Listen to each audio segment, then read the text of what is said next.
Welcome to the European Parliament in Brussels for Talking Europe. The construction of an energy union is one of Europe's top priorities for the next 5 years. The hope is that it will address two of the EU's weaknesses, its dependence on Russian gas and soaring energy costs in comparison to the United States. The Commission will publish its proposals for energy union at the end of the month. But energy remains politically sensitive, and not all governments are convinced of the needs for things like cross-border interconnectors. Does Juncker have enough political capital to put in place a full-blown energy union? I'll put the question to my guest in a moment. Eva Kaili, welcome to Talking Europe. You're a Greek MEP from the Alliance of Socialists and Democrats. You chair the delegation for relations with the NATO Parliamentary Assembly. Also with us, Philippe Lamberts. You're the co-chair of the Group of the Greens, and you're a Belgian MEP. Welcome. And last but not least, Jacek Saryusz-Wolski. You're from Poland, a Polish member of the European Parliament from the centre-right European People's Party. That's the party of Donald Tusk, a former Polish Prime Minister who now chairs the European Council, and he's long been arguing for a strong energy union. I add that you're the rapporteur on energy security. Mr. Saryusz-Wolski, why does Europe need an energy union? Very briefly, the answer is because we need to pay less for energy to be competitive and to have more growth and more jobs. And second, to avoid the political blackmail by the monopolistic supplier, which is Russia. So we have to diversify the sources of energy, the routes of supply. It's about gas, it's about oil. And we have to protect ourselves against the monopolistic supplier, which uses energy, be it gas or oil, as a political foreign policy weapon and not just a commodity. Philippe Lamberts, what's the view of the Greens on the needs for an energy union? Well, if there's one project that Europe should embrace as its main project for the 21st century, it's the energy union. Because simply, the energy equation of Europe cannot be resolved at national level. You really need to look at it in a continental perspective, because if you want to go for the energy transition and go massively for the renewables, well, basically the sources are at the periphery and the consumption mostly at the core. And you need to interconnect all this in order to make it possible. Now, we are dependent not just from the monopolistic supplier, Russia, but also from the old sheikdoms from Western Africa. Most of our energy is imported. Now, if we really want to become independent, it's the energy transition. And again, think of it in economic terms.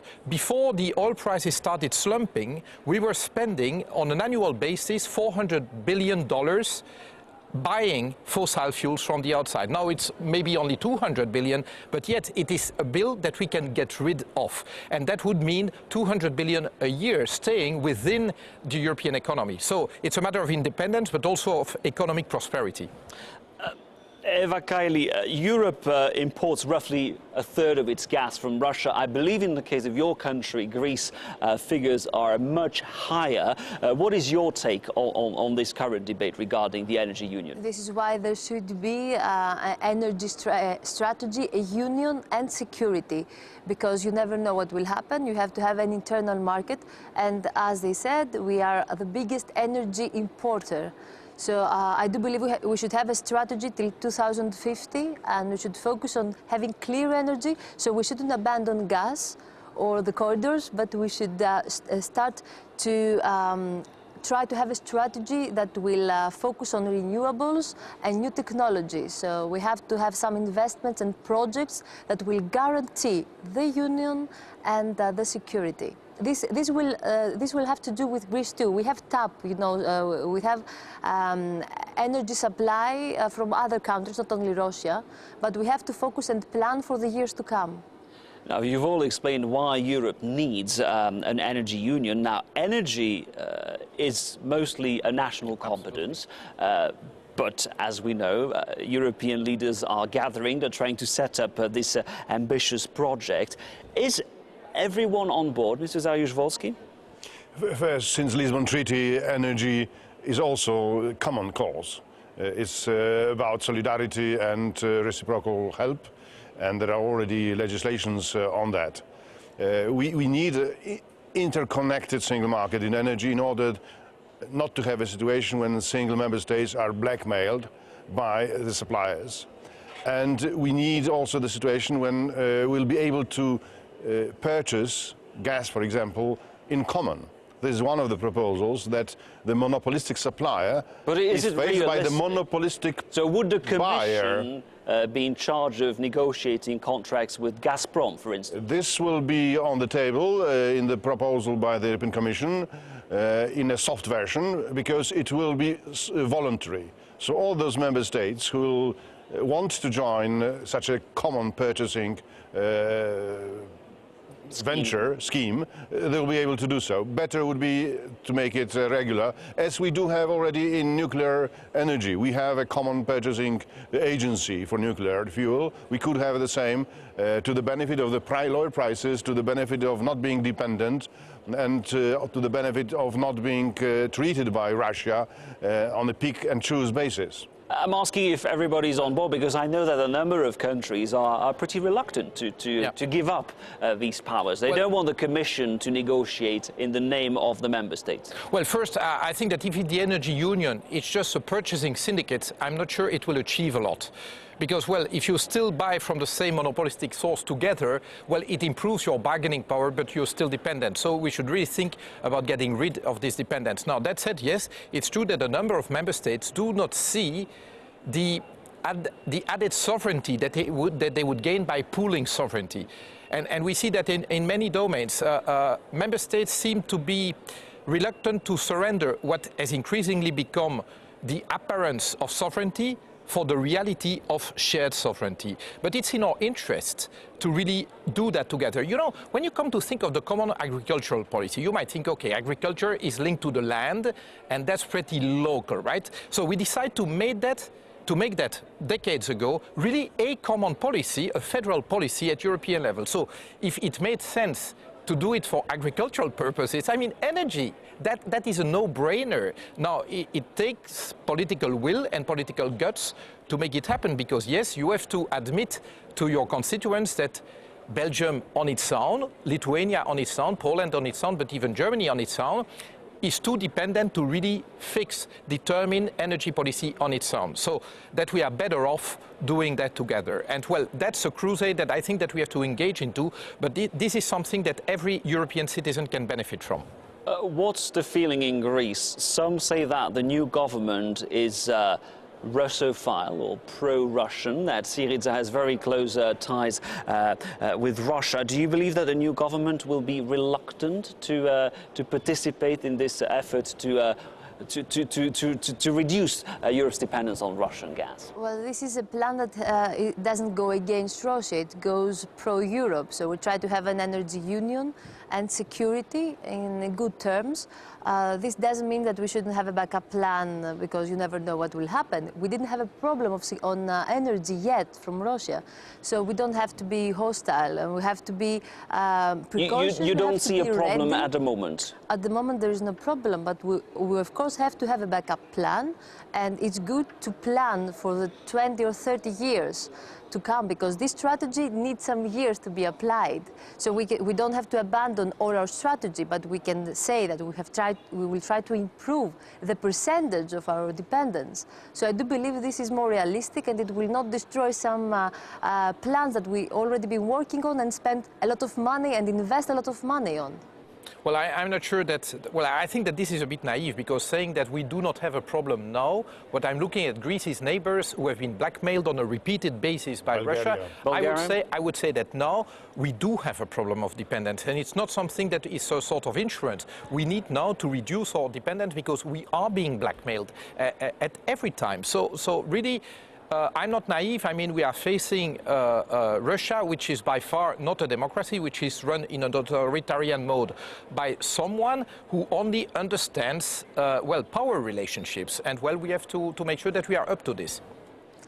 Well, I was talking about a backup plan, so I said we have to work on that, but it will take years. Of course it will take years. To lose the dependence, so we have to be realistic, and we don't have to abandon every 6 months if something changes, everything that we have invested on. So I'm being realistic, and I'm saying we have to work on that, on this direction, and try to build an internal market and an energy union. But we have to see that we don't need to ruin all our relations, because at the moment we have dependence, okay? We do have the dependence. But if the common purchasing agency or scheme will start working, and based on the reinforced cooperation where you need only 9 member states to work together, and they'll be getting lower prices from more diversified sources, others will join because they will be just competitive in terms of interconnected market.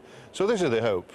Well, one country has been quick to respond. Let's head to Lithuania, where a new floating terminal of natural gas is expected to allow the authorities to end their dependency on Russia, a monopoly that dates back 50 years.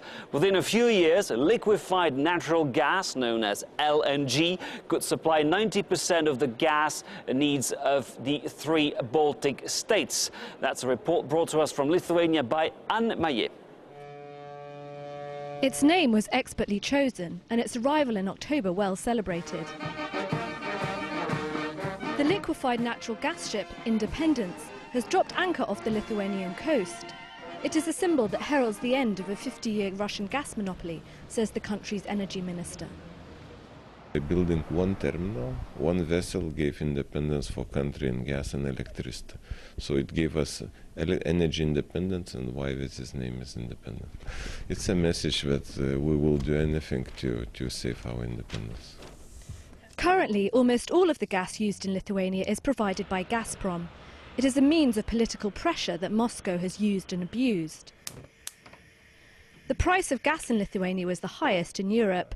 But with the arrival of LNG, Darius has noticed that prices have dropped by 20%. Since July, the price has changed. And we can see that over the last year, the price has dropped dramatically. Gas heating is on average a fifth of household expenses. This is therefore a relief for the low and middle classes. If you don't make any noise, the gas will be cheap, as in Belarus. And if you don't obey, it'll be more expensive.